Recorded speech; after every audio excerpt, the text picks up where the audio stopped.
usia 33 tahun, pekerjaan cuma ibu rumah tangga. Kemudian kebetulan bertepatan tinggal di Lorong Damai Sari, Kecamatan Muara Satu.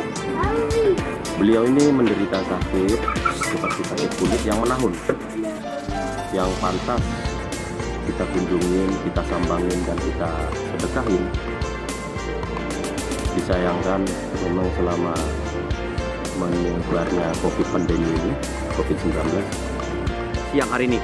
Tentunya para pemirsa dan para pendengar Anda pun di mana berada, tentunya kami sangat mengharapkan kehadiran Anda, terketuklah hati saudara hadir tempat ini.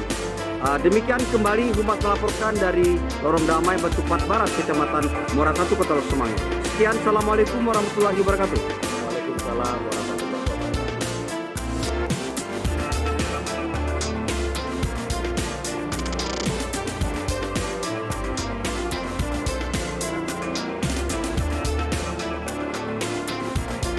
Kau bisa